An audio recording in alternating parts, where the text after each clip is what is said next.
Hello മക്കളെ, ഇനി നമ്മൾ നോക്കാൻ പോകുന്നത് മിസ്സിൻ്റെയും പിന്നെ എൻ്റെ മക്കളുടെ എല്ലാം ഫേവറേറ്റ് ആയിട്ടുള്ള ഒരു സെഷനാണ്, ദാറ്റ് ഈസ് ഇമ്പോർട്ടൻറ്റ് ഡയഗ്രാംസ്. അപ്പോൾ മിസ്സിൻ്റെ ഫേവറേറ്റ് ഇത് എങ്ങനെയായിരുന്നു പറഞ്ഞാൽ, മിസ്സ് കുറേ ചിത്രങ്ങൾ എൻ്റെ കുട്ടികൾക്ക് വേണ്ടിയിട്ട് വരച്ച് വെച്ചിട്ടുണ്ട്. ആൻഡ് എൻ്റെ മക്കൾ ഇത് കാണാൻ എക്സൈറ്റഡ് അല്ലേ? ഓക്കെ, ആൻഡ് എക്സൈറ്റ്മെൻറ്റ് മാത്രം പോരാ, ഇത് നമുക്ക് പഠിക്കുകയും വേണം കേട്ടോ. അപ്പോൾ എക്സാമിന് ഏറ്റവും ഇമ്പോർട്ടൻ്റ് ആയിട്ട് ചോദിക്കുന്ന നമ്മളുടെ SSLC ബയോളജിയിലെ കുറച്ച് ഡയഗ്രാംസ് ആണ്. അപ്പോൾ അവിടെ നിന്ന് എങ്ങനെയാണ് ക്വസ്റ്റ്യൻസ് വരുന്നതെന്നൊക്കെ നമുക്ക് നോക്കാം. ഓക്കെ, അപ്പോൾ ഏറ്റവും ഫസ്റ്റായിട്ട് നമ്മൾ വരച്ച് അല്ലേ, നമ്മൾ തറോ ആക്കി വെച്ചിട്ടുള്ളൊരു ഡയഗ്രമാണ് നമ്മളുടെ ന്യൂറോൺ അല്ലെങ്കിൽ നാഡീകോശം എന്ന് പറയുന്നത്. ഓക്കെ, അപ്പോൾ ഇത് കണ്ടു കഴിഞ്ഞാൽ തിരിച്ചറിയാൻ വേണ്ടി പറയാറുണ്ട്, ഓരോ ഭാഗങ്ങൾ അടയാളപ്പെടുത്തിയിട്ട് അതിൻ്റെ ധർമ്മം ഫങ്ഷൻസ് എഴുതാൻ പറയാറുണ്ട്. അപ്പോൾ ഏറ്റവും ഫസ്റ്റ് ഇവിടെ കാണുന്ന ഇയാളാണ് നമ്മളുടെ സെൽ ബോഡി അല്ലെങ്കിൽ കോശ ശരീരം അല്ലേ. ഇനി ഇവിടെ നിന്ന് വരുന്ന കുഞ്ഞു കുഞ്ഞു ബ്രാഞ്ചസ് ആണ് നമ്മളുടെ ഡെൻഡ്രോൺ. ഇതിൻ്റെ ബ്രാഞ്ചസിനെയാണ് നമ്മൾ എന്ത് പറയുക, ഡെൻഡ്രൈറ്റ് എന്ന് പറയാം.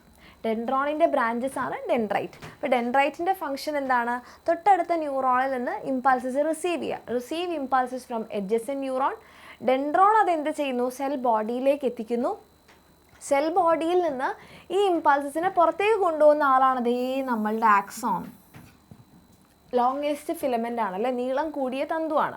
ആൻഡ് അതിൻ്റെ ബ്രാഞ്ചസിനെയാണ് നമ്മൾ എന്ത് പറയുക, ആക്സോണൈറ്റ് എന്ന് പറയാം.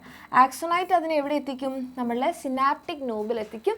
സിനാപ്റ്റിക് നോബിൻ്റെ ഫങ്ഷൻസ് ഒരുപാട് തവണ ചോദിക്കാറുണ്ട്. ന്യൂറോ ട്രാൻസ്മിറ്റേഴ്സ് അല്ലെങ്കിൽ നാഡീയ പ്രേഷകങ്ങൾ സ്രവിക്കുക എന്നുള്ളതാണ്. ഓക്കെ, അപ്പം അത്രയേ ഉള്ളൂ നമ്മളുടെ ന്യൂറോൺ. കുഞ്ഞ് സിമ്പിളായിട്ടുള്ള അടിപൊളി ഡയഗ്രമാണ്. അപ്പോൾ എൻ്റെ മക്കൾ ഇത് വരയ്ക്കാനാണെങ്കിൽ തന്നെ നിങ്ങളോട് ഒറ്റയ്ക്ക് തന്നെ വരയ്ക്കാൻ പറയില്ല, പിക്ചർ തന്നിട്ട് അത് കോപ്പി അടിച്ച് വരയ്ക്കാനേ പറയുള്ളൂ, അതുപോലെ വരയ്ക്കാനേ പറയുള്ളൂ. ഇനി നമ്മളുടെ ആക്സോണിനെ കവർ ചെയ്ത് ഇങ്ങനെ പൊതിഞ്ഞിരിക്കുന്ന ഒരാൾ എൻ്റെ മക്കൾ കാണുന്നുണ്ട് അല്ലേ. അപ്പോൾ അയാളാണ് ആര്, നമ്മളുടെ മൈലിൻ ഷീത്ത്. അപ്പോൾ നമുക്കിതേ മൈലിൻ ഷീത്തിനെ നോക്കാം. അപ്പോൾ നമ്മളുടെ ഈ മൈലിൻ ഷീത്ത്, ഇതാണ് ഈ മഞ്ഞ കളറാണ് നമ്മളുടെ ആക്സോൺ. ഈ ഡയഗ്രാം ഇടയ്ക്കിടയ്ക്ക് തരാറുണ്ട്, എന്നിട്ട് അടയാളപ്പെടുത്താൻ ചോദിക്കും. അപ്പോൾ ഈ മഞ്ഞ കളർ കാണുന്ന സാധനമാണ് നമ്മളുടെ ആക്സോൺ. ഇതിനെ ഇങ്ങനെ കണ്ടോ, ഒരുപാട് ലെയേഴ്സിന് വെച്ചിട്ട് ഇങ്ങനെ കവർ ചെയ്തിരിക്കുന്ന ഒരു ഷീത്താണ് നമ്മളുടെ മൈലിൻ ഷീത്ത്. ഓക്കെ, അപ്പോൾ സാധാരണ നമ്മളുടെ ശരീരത്തിലുള്ള ന്യൂറോണുകളാണ്, നാഡീകോശങ്ങളെ ആണെങ്കിൽ ഷ്വാൻ സെൽസ് കൊണ്ടാണ് മൈലിൻ ഷീത്ത് ഉണ്ടാക്കിയിരിക്കുന്നത്. നമ്മളുടെ ബ്രെയിനിൽ, മസ്തിഷ്കത്തിൽ, സുഷുമ്നയിൽ, സ്പൈനൽ കോഡിലാണെങ്കിൽ നമ്മളുടെ ഒലിഗോഡെൻഡ്രോസൈറ്റ്സ് എന്ന് പറയുന്ന പ്രത്യേകതരം കോശങ്ങൾ കൊണ്ടാണ് മൈലിൻ ഷീത്ത് ഉണ്ടാക്കിയത്. അപ്പോൾ ഈ മൈലിൻ ഷീത്തിൻ്റെ ധർമ്മങ്ങളും ചോദിക്കാറുണ്ട്. ഒന്ന് എന്താണ്, ഇമ്പൾസസിൻ്റെ വേഗത വർദ്ധിക്കുക, കണ്ടക്ഷൻ സ്പീഡ്, ആവേഗ പ്രസരണ വേഗത കൂട്ടുക, ഒരു ഇലക്ട്രിക് ഇൻസുലേറ്റർ ആയിട്ട് ആക്ട് ചെയ്യുക, പിന്നെ നമ്മളുടെ ആക്സോണിന് വേണ്ട ന്യൂട്രിയൻസും ഓക്സിജനൊക്കെ കൊടുക്കുക, പിന്നെ പ്രൊട്ടക്റ്റ് ചെയ്യുക. ഇപ്പോൾ ഇങ്ങനത്തെ ഫങ്ഷൻസ് ചോദിക്കാറുണ്ട്. ഇതും അടയാളപ്പെടുത്താൻ ചോദിക്കാറുണ്ട്. ഇതാണെങ്കിൽ this is A Schwann cell. ഒരു ഷ്വാൻ സെൽ ഒരുപാട് തവണ കവർ ചെയ്താണ് നമ്മളുടെ മൈലിൻ ഷീത്ത് ആയത്. ഓക്കെ, ഈ ഡയഗ്രാം ഇമ്പോർട്ടൻ്റ് ആണേ. ഇനി എൻ്റെ മക്കൾക്ക് വേണ്ടി മിസ് വരച്ച് വെച്ച ഡയഗ്രാമാണ് നമ്മളുടെ ബ്രെയിൻ അല്ലെങ്കിൽ മസ്തിഷ്കം. ഈ ഭാഗങ്ങൾ അടയാളപ്പെടുത്തിയിട്ട് ഇതിൻ്റെ ഫങ്ഷൻസ് എഴുതാൻ വേണ്ടി പറയും. അപ്പോൾ നമ്മളുടെ ബ്രെയിനിൻ്റെ ഏറ്റവും ലാർജസ്റ്റ് ആയിട്ടുള്ള ഭാഗമാണ് നമ്മളുടെ സെറിബ്രം അല്ലേ. ഏറ്റവും കൂടുതലായിട്ട് നിങ്ങൾ കാണുന്ന ഈ ഭാഗം എല്ലാം എന്താണ്, നമ്മളുടെ സെറിബ്രമാണ്. ഓക്കെ, സെറിബ്രമാണ് ഏറ്റവും ലാർജസ്റ്റ് ആയിട്ടുള്ള ഏറ്റവും വലിയ ഭാഗം. അതുമാത്രമല്ല നമ്മളുടെ ചിന്ത, ബുദ്ധി, ഓർമ്മ അല്ലേ, നമ്മൾ ഇൻ്റലിജൻസ്, മെമ്മറി, ഇമാജിനേഷൻ, തിങ്കിങ് ഇതെല്ലാം കൺട്രോൾ ചെയ്യുന്നുണ്ട്. നമുക്ക് സെൻസേഷൻസ് ഉണ്ടാക്കുന്നുണ്ട്, ഇന്ദ്രിയാനുഭവങ്ങൾ ഉണ്ടാക്കുന്നുണ്ട്, വോളണ്ടറി മൂവ്മെൻറ്റ്സ്, ഐച്ഛിക ചലനങ്ങളെ കൺട്രോൾ ചെയ്യുന്നുണ്ട്. പിന്നെ സെക്കൻഡ് ലാർജസ്റ്റ് പാർട്ടായിട്ട് വരുന്നതാണ് നമ്മളുടെ സെറിബെല്ലം. സെക്കൻഡ് ലാർജസ്റ്റ് പാർട്ട് നമ്മളുടെ ബോഡിയിലെ ആക്ടിവിറ്റീസിനെല്ലാം കോർഡിനേറ്റ് ചെയ്ത് ബോഡി ബാലൻസ് നമുക്ക് തരുന്ന ആളാണ്. ശരീര തുലന നില പാലിക്കാൻ നമ്മളെ സഹായിക്കുന്ന ആളാണ്. അത് കഴിഞ്ഞിട്ട് സെറിബ്രത്തിൻ്റെ താഴെയായിട്ട് ഇവിടെ ഒരു മാനേജർ ഇരിപ്പുണ്ട്, ദാറ്റ് ഇസ് തലാമസ് ആണ് സെറിബ്രത്തിലേക്ക് വരുന്നതും സെറിബ്രത്തിൽ നിന്ന് പുറത്തു വരുന്നതുമായിട്ടുള്ള ഇമ്പൾസസിനെയൊക്കെ ഏറ്റവും ഇമ്പോർട്ടൻറ്റ് വണ്ണിനെ കടത്തിവിടുന്നത്. Analyse impulses and transmit the most important one, ഏറ്റവും പ്രധാനപ്പെട്ടതിനെ സെറിബ്രത്തിലേക്ക് കടത്തിവിടും. അതുപോലെ തന്നെ ആവേഗങ്ങളുടെ പുനഃപ്രസരണ കേന്ദ്രമാണ് തലാമസ്. പിന്നെ അതിന് താഴെ എന്നുള്ള പറയുന്ന ടേമിലാണ് ഹൈപ്പോ തലാമസ് എന്ന് പറയുന്നത്. എച്ച് വെച്ച് നമുക്ക് ആലോചിക്കാം. ഹൈപ്പോ തലാമസ് ഹോമിയോസ്റ്റാസിസ്, ആന്തര സമസ്ഥിതി പാലിക്കുക എന്നുള്ളതാണ് ഹൈപ്പോ തലാമസിൻ്റെ ഫംഗ്ഷൻ. പിന്നെ അതിന് താഴെയായിട്ട് ഇങ്ങനെ ഒരു വടി പോലെ ഒരു റോഡ് ഷേപ്ഡ് ആയിട്ട് കാണുന്ന ആളാണ് നമ്മളുടെ മെഡുല്ല ഒബ്ലോങ്കേറ്റ. നമ്മളുടെ കഴുത്തിൻ്റെ പിൻഭാഗത്തായിട്ട് കാണും. ഇൻവോളണ്ടറി മൂവ്മെൻറ്റ്സ് കൺട്രോൾ ചെയ്യുന്ന ആളാണ്. ഇൻവോളണ്ടറി എന്ന് പറയുമ്പോൾ അനൈച്ഛിക ചലനങ്ങളെ കൺട്രോൾ ചെയ്യുന്നു. ഇത്രയേ ഉള്ളൂ. ഈ ഭാഗങ്ങൾ അടയാളപ്പെടുത്താൻ ഇവരുടെ ധർമ്മങ്ങൾ അല്ലെങ്കിൽ ഫങ്ഷൻസ് ആണ് ചോദിക്കുക. ഇനി എൻ്റെ മക്കൾക്ക് വേണ്ടി മിസ് അടുത്ത ഡയഗ്രാം സ്പൈനൽ കോഡ്. ഇപ്പോൾ സ്പൈനൽ കോഡ് അല്ലെങ്കിൽ സുഷുമ്ന എന്ന് പറയുമ്പം ഇതിൻ്റെ നടുവിൽ നമുക്കൊരു സുഷിരം കാണാം, അല്ലെ ഒരു ഓപ്പണിംഗ് കാണാം. ഇതിനെയാണ് നമ്മൾ എന്ത് പറയുന്നത്? സെൻട്രൽ കനാൽ എന്ന് പറയുന്നത്. Okay, central canal. പിന്നെ ഈ സെൻട്രൽ കനാലിൽ നിറഞ്ഞിരിക്കുന്ന ഫ്ലൂയിഡാണ് CSF, സെറിബ്രോ സ്പൈനൽ ഫ്ലൂയിഡ്. ഇങ്ങോട്ടേക്ക് വരാൻ കണ്ടോ, ഇതാണ് ഒരു സ്പൈനൽ നെർവ്. ഓക്കെ, ഒരു സുഷുമ്ന നാഡിയാണിത്. ഒരു സുഷുമ്ന നാഡിക്ക് ഒരു ഡോർസൽ റൂട്ട് ഉണ്ട്. മുകൾ ഭാഗത്തായിട്ട് ഒരു ഡോർസൽ റൂട്ട് ഉണ്ട്. ഡോർസൽ റൂട്ടിലൂടെയാണ് സെൻസറി ഇമ്പൾസസ്, നമ്മുടെ ശരീരത്തിൻ്റെ ഡിഫറെൻറ്റ് ഭാഗത്തുണ്ടാകുന്ന ഇമ്പൾസസിനെ എങ്ങോട്ടേക്ക് കൊണ്ടുവരികയാണ്? നമ്മളുടെ സ്പൈനൽ കോഡിലേക്ക് കൊണ്ടുവരികയാണ്. സംവേദ ന്യൂറോണുകളെ ക്യാരി ചെയ്യുന്നതാണ് നമ്മളുടെ ഡോർസൽ റൂട്ട്. പിന്നെ ഇവരിൽ നിന്നും റെസ്പോൺസ് തിരിച്ചു കൊണ്ടുപോകുന്ന ആളാണ്. ഇവിടെ നിന്ന് ഇങ്ങോട്ടേക്ക് പോവുകയാണ്. സുഷുമ്നയിൽ നിന്ന്, സ്പൈനൽ കോഡിൽ നിന്ന് പുറത്തേക്ക് പോകുന്ന റൂട്ടാണ് വെൻട്രൽ റൂട്ട്. പ്രേരക ന്യൂറോണുകളിലെ മോട്ടോർ ന്യൂറോൺസിനെ ഉള്ളതാണ്, മോട്ടോർ ഇമ്പൾസസിനെ കൊണ്ടുപോകുന്നതാണ്. So this is sensory in function, this is motor in function. നമ്മുടെ ഡോർസൽ റൂട്ടും വെൻട്രൽ റൂട്ടും ഇത് അടയാളപ്പെടുത്താനും ലേബിൾ ചെയ്യാനും ചോദിക്കാറുണ്ട്. ഇനി നെക്സ്റ്റ്, ഇത് കണ്ട് എൻ്റെ മക്കൾ ആരും തന്നെ പേടിക്കേണ്ട. കാണുമ്പോൾ ഇത് എന്തോ ആണെന്നൊക്കെ തോന്നും, പക്ഷേ വളരെ സിമ്പിളാണല്ലേ. നമ്മുടെ കണ്ണിന് 3 ലെയേഴ്സാണ്, 3 പാളികളാണുള്ളത്. ഏറ്റവും പുറമേ സ്ക്ലീറ അല്ലെങ്കിൽ ദൃഢപടലം. ഓക്കെ, അതിൻ്റെ ഉള്ളിലായിട്ട് കൊറോയിഡ് അല്ലെങ്കിൽ രക്തപടലം. ഏറ്റവും കൂടുതൽ രക്തക്കുഴലുകൾ, ബ്ലഡ് വെസൽസ് കാണുന്നത് കൊറോയിഡിലാണ്, മിഡിലായിട്ട് കാണുന്നതാണ്. ഏറ്റവും ഉള്ളിൽ നമ്മളുടെ റെറ്റിന, നമ്മുടെ പ്രകാശഗ്രാഹി കോശങ്ങൾ അല്ലെങ്കിൽ ഫോട്ടോ റിസെപ്റ്റേഴ്സ് ഉള്ളതാണ്. ഇനി ഈ സ്ക്ലീറയുടെ തുടർച്ചയായിട്ട് വരുന്ന ഫ്രണ്ടിലെ ഈ പോർഷനെ നമ്മൾ എന്ത് പറയും? ട്രാൻസ്പാരൻ്റ് ആയിട്ടുള്ള, കുറച്ചിങ്ങനെ മുന്നിലേക്ക് ഉന്തി നിൽക്കുന്ന, പ്രൊജക്റ്റഡ് ആയിട്ടുള്ള ഒരു ഭാഗമാണ്, സുതാര്യമായിട്ടുള്ളൊരു ഭാഗമാണ് നമ്മളുടെ കോർണിയ. കോർണിയയുടെ ധർമ്മം ചോദിക്കാറുണ്ട്, അത് അടയാളപ്പെടുത്താനും ചോദിക്കാറുണ്ട്. അത് ഏറ്റവും ഫ്രണ്ടിൽ കാണുന്ന ആളാണ് കോർണിയ. കോർണിയ എന്ത് ചെയ്യുന്നുണ്ട്? ലൈറ്റ് റേസിനെ ഒന്ന് റിഫ്രാക്ട് ചെയ്തിട്ട്, ഒന്ന് വളച്ചിട്ട് കറക്റ്റ് ഫോക്കസ് ചെയ്യുന്നുണ്ട് നമ്മളുടെ കണ്ണിൻ്റെ ഉള്ളിലേക്ക്. പിന്നെ ഇവിടെ നിങ്ങൾക്കൊരു കൺജങ്ക്റ്റീവ കാണാം അല്ലേ? കൺജങ്ക്റ്റീവയാണ് നമ്മളുടെ കണ്ണിന് എന്ത് കൊടുക്കുന്നത്? കണ്ണിനൊരു നനവ് കൊടുക്കുന്നത്. ഒരു മ്യൂക്കസ് ഒക്കെ സെക്രീറ്റ് ചെയ്ത് കണ്ണിനെ എപ്പോഴും ഇങ്ങനെ നനവുള്ളതാക്കി വെക്കും. പിന്നെ ഇതിൻ്റെ ഉള്ളിൽ കടന്നു കഴിഞ്ഞാൽ ഈ ഒരു ചേംബറിനെയാണ് നമ്മൾ അക്വസ് ചേംബർ എന്ന് പറയാം. This chamber between lens and cornea is aqueous chamber.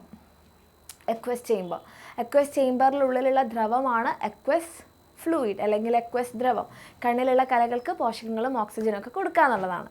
പിന്നെ ഇവിടെ ഇങ്ങനെ മുന്നോട്ടേക്ക് ഉന്തി നിൽക്കുന്ന ഒരു വിരൽ പോലത്തെ ഒരു സാധനം കാണുന്നില്ലേ? ഇതിനെയാണ് നമ്മൾ എന്ത് പറയുക? ഐറിസ് എന്ന് പറയാം. ഐറിസ്, മുന്നിലേക്ക് ഉന്തി നിൽക്കുന്ന വിരലുകൾ പോലെയുള്ള ഈ ഭാഗമാണ് ഐറിസ്. ഐറിസിൻ്റെ നടുവിലായിട്ട് കാണുന്ന ഓപ്പണിംഗ് അല്ലെങ്കിൽ സുഷിരമാണ് പ്യൂപ്പിൾ. പ്യൂപ്പിളിലൂടെയാണ് ലൈറ്റ് റേസ് ഉള്ളിലേക്ക് കടക്കുക. ഓക്കെ, ആൻഡ് ഇവിടെയായിട്ട് നമ്മളെ സീലിയറി മസിൽസ് അല്ലെങ്കിൽ സീലിയറി പേശികളുണ്ട്. ദിസ് ഇസ് സീലിയറി മസിൽസ് അല്ലെങ്കിൽ സീലിയറി പേശികൾ.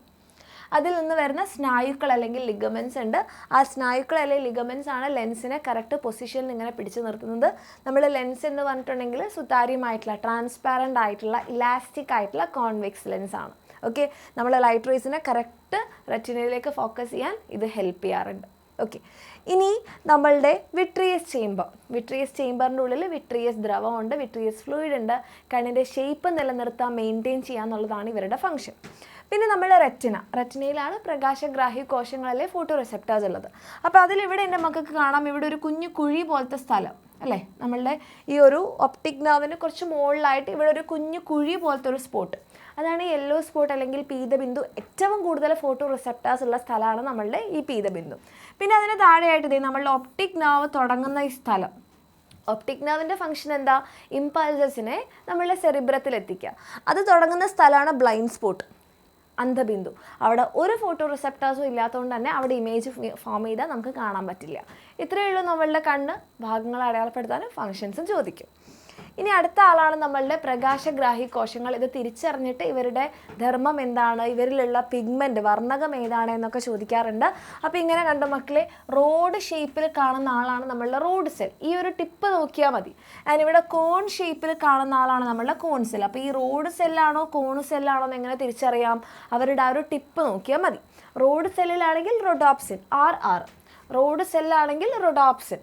ഓക്കെ, നമുക്ക് ഭംഗിയ വെളിച്ചത്തിൽ കാഴ്ച തരിക, ഇതൊക്കെയാണ് ഇവരുടെ ഫംഗ്ഷൻ. ഇനി കോൺ സെല്ലാണെങ്കിൽ ഫോട്ടോപ്സിൻ അല്ലെങ്കിൽ അയോഡോപ്സിൻ. നമുക്ക് പകൽ വെളിച്ചത്തിൽ കാഴ്ച തരാനും നമുക്ക് കളറ് കാണാനൊക്കെ നമ്മളെ സഹായിക്കുന്നത് ഇവരാണ്. ഇനി അടുത്തതാണ് നമ്മളുടെ ചെവി. എൻ്റെ മക്കൾക്ക് എല്ലാവർക്കും ഇഷ്ടമല്ലേ ചെവി അല്ലേ? അപ്പോൾ ചെവിയിൽ നമ്മളുടെ ഏറ്റവും പുറമേ ചെവിക്കുട അല്ലെങ്കിൽ പിന്നെ അതിൽ നിന്ന് പോകുന്ന കർണനാളം അല്ലെങ്കിൽ ഓഡിറ്ററി കനാൽ, അവിടെ എന്തുണ്ട്? നമ്മളുടെ ടിംപാനം അല്ലെ കർണപടത്തിൻ്റെ ഫംഗ്ഷൻ എന്താ? ശബ്ദ തരംഗങ്ങൾ സൗണ്ട് വേവ്സിനനുസരിച്ച് വൈബ്രേറ്റ് ചെയ്യുക, കമ്പനം ചെയ്യുക. ആൻഡ് അത് കഴിഞ്ഞ് വരുന്നതാണ് നമ്മളുടെ മാലിയസ്, ഇൻകസ്, സ്റ്റേപ്പസ്. ഇവർ 3 പേരെയും കൂടി നമ്മൾ അസ്ഥി ശൃംഖല അല്ലെങ്കിൽ ഇയർ ഓസിക്കിൾസ് എന്ന് പറയും. നമ്മളുടെ ഈ വൈബ്രേഷൻസിനെ ആംപ്ലിഫൈ ചെയ്ത് ട്രാൻസ്മിറ്റ് ചെയ്യുക, ആ ഒരു കമ്പനങ്ങളെ വർദ്ധിപ്പിച്ച് അടുത്ത ആന്തരകർണത്തിലേക്ക് എത്തിക്കുക എന്നുള്ളതാണ് അവരുടെ ഫംഗ്ഷൻ. ഇവർ ആന്തരകർണത്തിലേക്ക് തുറക്കുന്ന ഈ ഒരു ഓപ്പണിങ്ങിന് നമ്മൾ ഓവൽ വിൻഡോ എന്ന് പറയും. Stapes inner ഇയറിലേക്ക് തുറക്കുന്നതാണ് oval വിൻഡോയിലൂടെ. ഇവിടെ 3 സെമി സർക്കുലാർ കനാൽസ് അല്ലെങ്കിൽ അർദ്ധവൃത്താകാര കുഴലുകളുണ്ട്. ശരീരത്തിൻ്റെ തുലനനില പാലിക്കുക എന്നുള്ളതാണ് അവരുടെ ഫംഗ്ഷൻ. പിന്നെ നമ്മളുടെ കോക്ലിയ, ഇങ്ങനെ ഒച്ചിനെ പോലെ ചുരുണ്ട് കിടക്കുന്ന ആളാണ് കോക്ലിയ. കോക്ലിയാണ് നമ്മളെ ഹിയറിങ്ങിന്, കേൾവിനെ സഹായിക്കുന്ന കോക്ലിയൻ്റെ ഉള്ളിലുള്ള രോമകോശങ്ങൾ അല്ലെങ്കിൽ ഹെയർ സെൽസ് ആണ്. ഇവിടെ നിന്ന് പോകുന്ന നാഡിയാണ് നമ്മളുടെ ഓഡിറ്ററി നെർവ് അല്ലെങ്കിൽ ശ്രവണനാഡി. ഇവിടെ നമ്മൾ സെമി സർക്കുലാർ കനാലിൽ നിന്നും വെസ്റ്റിബ്യൂളിൽ നിന്നൊക്കെ പോകുന്ന നാഡിയാണ് വെസ്റ്റിബുലാർ നാഡി അല്ലെങ്കിൽ വെസ്റ്റിബുലാർ നെർവ്. ഓക്കെ, ആൻഡ് ഇവിടെ തന്നെ എൻ്റെ മക്കൾക്ക് അടയാളപ്പെടുത്താൻ ചോദിക്കുന്ന വേറൊരു ഡയഗ്രാമാണ് ഇത്. ചെവിയുടെ തന്നെയാണ്, പക്ഷേ കണ്ടോ ഈ സ്റ്റേപ്പസ് ഉള്ളിലേക്ക് തുറക്കുന്നത് ഓവൽ വിൻഡോയിലൂടെയാണ്. അപ്പം നമ്മളോട് ഓവൽ വിൻഡോയുടെ ധർമ്മം എന്താണെന്ന് ചോദിച്ചു കഴിഞ്ഞാൽ കമ്പനങ്ങളെ മധ്യകർണത്തിൽ നിന്ന് ആന്തരകർണത്തിലേക്ക് എത്തിക്കുക എന്നുള്ളതാണ്. അതിന് താഴെ കാണുന്നത് റൗണ്ട് വിൻഡോ. റൗണ്ട് വിൻഡോ എന്തിനാന്ന് പറഞ്ഞാൽ ഈ ആന്തരകർണത്തിനുള്ളിലുള്ള ഫ്ലൂയിഡ്, ആ ഒരു ദ്രവത്തിൻ്റെ ചലനത്തിന്, മൂവ്മെൻറ്റിനെ സഹായിക്കുന്നതാണ്. ഇവിടെ നമ്മൾ വളരെ ഇമ്പോർട്ടൻ്റ് ആയിട്ടുള്ള ഒരാളെ വിട്ടുപോയി, അതാണ് നമ്മളുടെ Eustachian tube. Okay, Eustachian tube അല്ലെങ്കിൽ യൂസ്റ്റേഷ്യൻ നാളി. ഇത് വളരെ ഇമ്പോർട്ടൻ്റ് ആണ്, ഇടയ്ക്കിടയ്ക്ക് ചോദിക്കുന്നതാണ് കേട്ടോ. യൂസ്റ്റേഷ്യൻ നാളി അല്ലെങ്കിൽ യൂസ്റ്റേഷ്യൻ ട്യൂബിൻ്റെ ഫംഗ്ഷൻ എന്താണെന്ന് പറഞ്ഞാൽ നമ്മളുടെ ടിംപാനത്തിന് ഇരുവശത്തുമുള്ള പ്രഷർ ബാലൻസ് ചെയ്യാം. Okay, maintain pressure on either side of tympanum. കർണപടത്തിന് ഇരുവശത്തുമുള്ള മർദ്ദം ക്രമീകരിക്കുക എന്നുള്ളതാണ് ഇയാളുടെ ധർമ്മം. ഇയാളും ഇമ്പോർട്ടൻ്റ് ആണ് കേട്ടോ. ഇനി നമ്മളുടെ ആന്തരകർണത്തിൻ്റെ ഈ ഡയഗ്രാം ഒരു തവണ എക്സാമിന് ചോദിച്ചിട്ടുണ്ടായിരുന്നു. ഇത് നമ്മളുടെ സെമി സർക്കുലാർ കനാൽസ് ആൻഡ് ഇവിടെയുള്ള ഈ വെസ്റ്റിബ്യൂൾ എന്തിനാണ്? ഈ വെസ്റ്റിബ്യൂൾ എന്ന് പറഞ്ഞിട്ടുണ്ടെങ്കിൽ നമ്മളുടെ ഇതും സെമി സർക്കുലാർ കനാൽസുമാണ് ശരീര തുലനനില പാലിക്കുന്നത്. ഇവിടെ നിന്ന് പോകുന്നതാണ് വെസ്റ്റിബുലാർ നാഡി അല്ലെങ്കിൽ വെസ്റ്റിബുലാർ നെർവ്. ഇത് നമ്മളുടെ കോക്ലിയ, ഹിയറിങ്ങിനെ സഹായിക്കുന്ന, ആൻഡ് ഇത് ശ്രവണ നാഡി അല്ലെങ്കിൽ ഓഡിറ്ററി നെർവ്. ഇനി ഇത് ജസ്റ്റ് ഡയഗ്രം തന്നിട്ട് ഐഡൻറ്റിഫൈ ചെയ്യാനാണ് ചോദിക്കുക. ഇത് സിനാപ്സ് ആണ്, 2 ന്യൂറോണുകൾ തമ്മിലുള്ള സിനാപ്സ്. ന്യൂറോണും മസിൽ സെല്ലും, ന്യൂറോണും പേശീകോശവും, ന്യൂറോണും ഗ്ലാൻഡുലാർ സെല്ലും, അന്തസ്രാവി ഗ്രന്ഥിയും ന്യൂറോണും തമ്മിലുള്ള സിനാപ്സ്. പിന്നെ ന്യൂക്ലിയോടൈഡ്, ഇതിൻ്റെ ഈ ഡയഗ്രം തന്നിട്ട് തിരിച്ചറിയാൻ പറയും. ചിലപ്പോൾ ഇതെന്താണ് അതെന്താണ് എന്നൊക്കെ ചോദിക്കും. ഇത് ഷുഗർ മോളിക്യൂൾ അല്ലെങ്കിൽ പഞ്ചസാര തന്മാത്ര, നൈട്രജൻ ബേസ്, ആൻഡ് ഇത് നമ്മളുടെ ഫോസ്ഫേറ്റ് മോളിക്യൂൾ. ഇതിൽ DNA മാത്രം കാണുന്നതാണെങ്കിൽ തൈമിനാണ്.